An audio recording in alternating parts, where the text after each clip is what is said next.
प्रदेश विधानसभा चुनाव से पहले कांग्रेस को एक के बाद एक जोरदार झटके लग रहे हैं, जिसकी वजह से कांग्रेस पूरी तरह से बैकफुट पर आ गई है। एक तरफ पार्टी छोड़कर जाने वाले लोगों का सिलसिला जारी है, तो वहीं दूसरी तरफ कांग्रेस को पार्टी के अंदर हो रही बगावत की वजह से कई सीटों पर टिकट बदलने पड़े। मध्य प्रदेश में लगातार बदलते सियासी समीकरणों से जुड़ी तमाम बड़ी खबरों के साथ मैं सबा शाहिद शेख एक बार फिर से आप सभी का हमारे खास प्रोग्राम एमपी करन में स्वागत करती हूँ। खबरों को विस्तार से जानने से पहले एक नजर आज की सुर्खियों पर।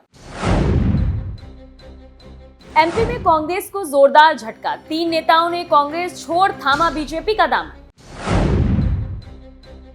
उम्मीदवारों के टिकट बदलने पर सियासत तेज, कांग्रेस पर जमकर बरसे सीएम शिवराज। एमपी में बैकफुट पर कांग्रेस, भारी विरोध के बाद बदले 4 सीटों पर उम्मीदवारों के टिकट। डिप्टी कलेक्टर निशा बांगरे को कांग्रेस ने दिया धोखा, जेल गई, नौकरी छोड़ी, फिर भी नहीं दिया टिकट। सिंगरौली में भाजपा प्रत्याशी का विरोध, उम्मीदवार नहीं बदलने पर मतदान का बहिष्कार करने की चेतावनी। पहली खबर में बात करेंगे मध्य प्रदेश में कांग्रेस को लगे जोरदार झटके की। दरअसल विजयदशमी के दिन कांग्रेस को मध्य प्रदेश में बड़ा झटका लगा। शिवपुरी और अशोकनगर जिले के कांग्रेस नेताओं ने बीजेपी का दामन थाम लिया। ग्वालियर के महल में ज्योतिरादित्य सिंधिया ने कांग्रेसियों को बीजेपी की सदस्यता दिलाई। इस दौरान बीजेपी में शामिल हुए कांग्रेसी नेता बुरी तरह पछताते दिखे। उनका कहना था कि सिंधिया के साथ ही उन्हें कांग्रेस छोड़कर बीजेपी में शामिल हो जाना चाहिए, लेकिन देर हो गई। अब कभी अपने नेता सिंधिया का साथ नहीं छोड़ेंगे। दरअसल दशहरे के दिन अशोकनगर की आशा दोहरे नगर पालिका में पूर्व नेता प्रतिपक्ष अनीता जैन और प्रदेश कांग्रेस सचिव राकेश जैन ने ग्वालियर के जय विलास पैलेस में केंद्रीय मंत्री ज्योतिरादित्य सिंधिया के सामने बीजेपी की सदस्यता ग्रहण की। इस दौरान राकेश जैन ने बुरी तरह पछताते और भावुक होते हुए ज्योतिरादित्य सिंधिया से कहा कि महाराज, हमने बीजेपी में शामिल होने में देर कर दी, अब कभी जीवन में आपका साथ नहीं छोड़ूंगा। इसके अलावा राकेश जैन ने कांग्रेस पर आरोप लगाया कि कमलनाथ और दिग्विजय ने खेल खेला, लोगों को पहले आश्वासन दिया, कांग्रेस ज्वाइन कराई और फिर उन्हें टिकट नहीं दिया। वहीं अनीता जैन ने अपनी पीड़ा बयां करते हुए कहा कि ये मेरी बहुत बड़ी भूल थी, मैं महाराज के साथ कांग्रेस छोड़कर नहीं आई थी। 30 साल से मैं कांग्रेस में थी, लेकिन आज मैं बीजेपी में महाराज के साथ आ गई तो मेरे दिल का बोझ उतर गया। जबकि आशा दोहरे ने कहा कि महाराज जब कांग्रेस छोड़ कर गए थे तब हम उनकी तकलीफ को नहीं समझ सके थे, हमें दुख हुआ था और महाराज को भी दुख हुआ था, लेकिन आज हम उसे तकलीफ को समझ सके। इस मौके पर सिंधिया ने कहा कि किसी वजह से ये लोग हमारे साथ नहीं आए थे, लेकिन आज हमारे साथ आए हैं और बीजेपी में हम इनका स्वागत करते हैं। दूसरी खबर में बात करेंगे कांग्रेस के 4 सीटों पर उम्मीदवार बदलने के बाद सियासी बयानबाजी की। दरअसल मध्य प्रदेश के बैतूल पहुंचे मुख्यमंत्री शिवराज सिंह चौहान ने कांग्रेस पर जमकर निशाना साधा। उन्होंने कहा कि कांग्रेस में कमलनाथ ने ही नहीं बल्कि उनके बेटे ने भी टिकट बांटे। टिकट बंटवारे को लेकर कांग्रेस में जब गदर मचा तो कमलनाथ ने बोल दिया कि दिग्विजय सिंह और जयवर्धन सिंह के कपड़े फाड़ो, तो कपड़े फाड़ कांग्रेस हो गए। फिर टिकट बदल दिया गया तो टिकट बदल कांग्रेस हो गई। कांग्रेस चुनाव में घबराई हुई है, कांग्रेस की हालत अभी अजीब है। बैतूल के मुलताई विधानसभा में भाजपा प्रत्याशी चंद्रशेखर देशमुख के पक्ष में आम सभा को संबोधित करने आए मुख्यमंत्री शिवराज सिंह चौहान ने अपने संबोधन में कांग्रेस पर जमकर हमला बोला और टिकट बदलने को लेकर आड़े हाथों लिया। आपको बता दें कि एमपी में कांग्रेस अब तक 7 सीटों पर उम्मीदवार बदल चुकी है। वहीं चुनाव प्रचार के दौरान सीएम शिवराज बोले कि महाकाल लोक की तर्ज पर ताप्ती लोक बनाया जाएगा और मुलताई को जिला बनाने की प्रक्रिया को आगे बढ़ाया जाएगा। वहीं सीएम ने कहा कि जैसे उज्जैन में महाकाल महालोक बनाया, वैसे ही बैतूल में ताप्ती महालोक बनाएंगे। बैतूल में जितने बड़े बांध बने वो हमने बनाए और जितने प्रस्तावित हैं वो भी बनाए जाएंगे। बैतूल में मेडिकल कॉलेज खोल रहे हैं। सीएम शिवराज ने अपने भाषण में कहा, कांग्रेसियों सुन लो, शिवराज सिंह चौहान बेटियों की आंखों में आंसू नहीं रहने देगा। मेरे लिए कोई जीवित जागृत देवियां मेरी बेटी है। मैं सरकार नहीं चलाता, परिवार चलाता हूँ। सीएम ने कहा, भांजे भांजियों को वोट से मतलब नहीं, मामा से मतलब। जलने वाले जला करे, मुझे परवाह नहीं। अगर कांग्रेस सरकार में आ गई तो ना लाडली रहेगी और ना बहनें। कांग्रेसी लोग बहनों को आइटम कहते हैं। अगर देश को कोई बचा सकते हैं तो वह है प्रधानमंत्री नरेंद्र मोदी। तीसरी खबर में बात करेंगे मध्य प्रदेश में कांग्रेस में छिड़ी बगावत की, जिसकी वजह से कांग्रेस पूरी तरह से बैकफुट पर आ गई है। दरअसल एमपी में बगावत के आगे कांग्रेस झुक गई है। 4 विधानसभा सीटों पर कांग्रेस ने उम्मीदवार बदल दिए हैं। इन सीटों पर पार्टी की तरफ से तय किए गए उम्मीदवारों का विरोध हो रहा था। इसके बाद कयास लगाए जा रहे थे कि पार्टी कोई बड़ा फैसला कर सकती है। कांग्रेस की तरफ से नए उम्मीदवारों की सूची जारी कर दी गई। वहीं अटकलें हैं कि कुछ सीटों पर कांग्रेस और भी उम्मीदवार बदल सकती है। कांग्रेस ने सुमावली सीट से कुलदीप सिकरवार की जगह फिर से अजब सिंह कुशवाहा को उम्मीदवार बनाया है। पिपरिया सीट से गुरुचरण खरे की जगह वीरेंद्र वेलवंशी को उम्मीदवार बनाया है। बड़नगर विधानसभा सीट से राजेंद्र सिंह सोलंकी की जगह फिर से मुरली मोरवाल को उम्मीदवार बनाया है। जोरा विधानसभा सीट से हिम्मत श्रीमल की जगह वीरेंद्र सिंह सोलंकी को उम्मीदवार बनाया है। वहीं सुमावली में कांग्रेस को सबसे अधिक बगावत झेलनी पड़ रही थी। अजब सिंह कुशवाहा ने कुर्ता फाड़ते हुए कांग्रेस से इस्तीफा दे दिया था। इसके बाद वो बीएसपी में शामिल हुए। अजब सिंह कुशवाहा कांग्रेस के सिटिंग विधायक थे। उनकी बगावत के बाद सुमावली में कांग्रेस की नींदें उड़ गई थी।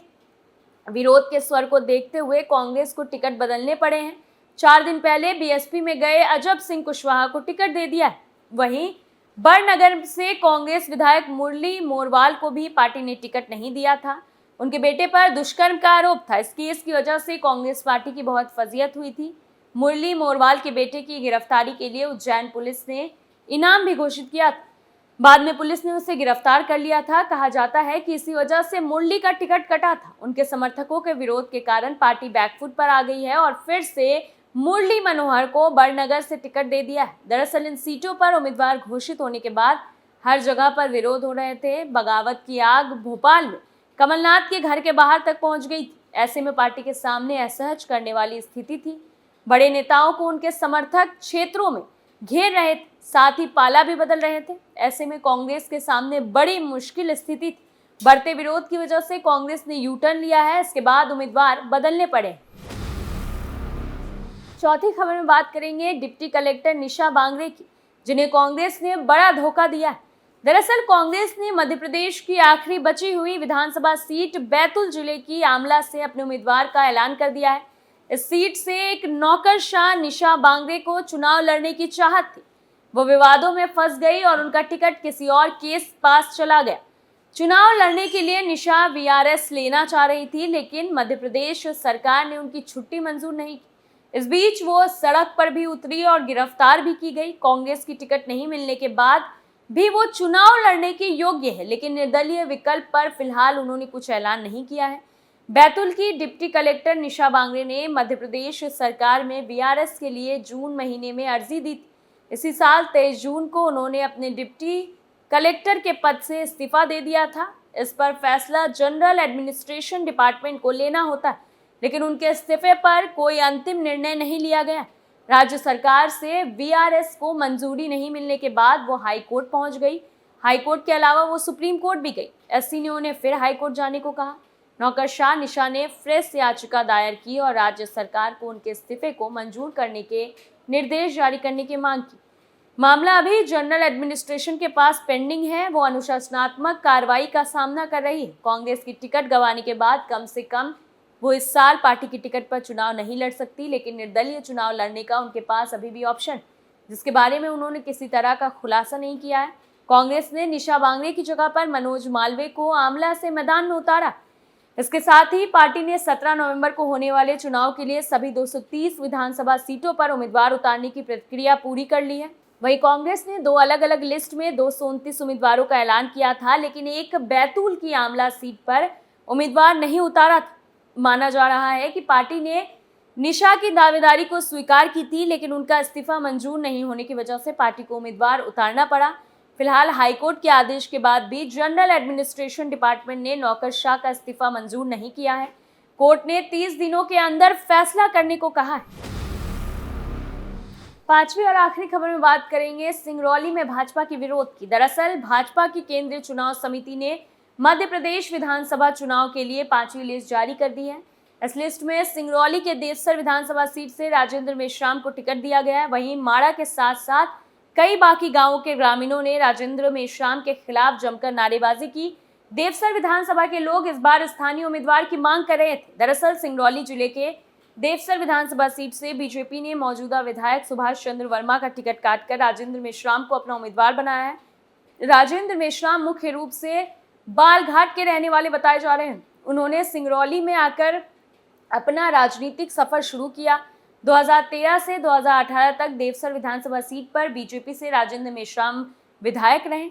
उनके कार्यकाल से जनता नाखुश थी। काफी विरोध के बाद उनका टिकट 2018 विधानसभा चुनाव में बीजेपी ने काटकर सुभाष वर्मा को दे दिया था। 2018 से लेकर अब तक सुभाष वर्मा भाजपा से इस सीट पर विधायक हैं, लेकिन 2013 के विधानसभा चुनाव में फिर पार्टी ने राजेंद्र मेश्राम को टिकट देकर चुनावी महासंग्राम में उतार दिया, जिसके बाद से पार्टी के कार्यकर्ताओं के साथ साथ ग्रामीणों में भी आक्रोश है। लोग सड़कों पर उतरकर राजेंद्र हटाओ, देवसर बचाओ, नहीं हटाया तो करेंगे मतदान का बहिष्कार नारे के साथ विरोध जता रहे हैं। गौरतलब है कि देवसर विधानसभा में ही करीब 2.20 लाख से ज्यादा मतदाता हैं। सबसे ज्यादा वोटर्स हरिजन समाज के हैं, जो विधानसभा चुनाव में अहम भूमिका निभाते हैं। ये सीट अनुसूचित जाति के लिए रिजर्व है और इस सीट पर एससी वर्ग के लोगों के अलावा आदिवासी, क्षत्रिय और साहू वोटर्स की संख्या ज्यादा है। देवसर विधानसभा क्षेत्र में एससी वर्ग की नाराजगी से इस सीट पर भाजपा को नुकसान होगा, क्योंकि यहां पर पूर्व विधायक सुभाष वर्मा का एससी समाज में अच्छा प्रभाव माना जाता है। हमारे खास प्रोग्राम एमपी करन में आज के लिए इतना ही। फिर हाजिर होंगे आपके सामने एमपी की ताज़ा खबरों के साथ। तब तक के लिए आप बने रहिए कैपिटल टीवी के साथ। नमस्कार।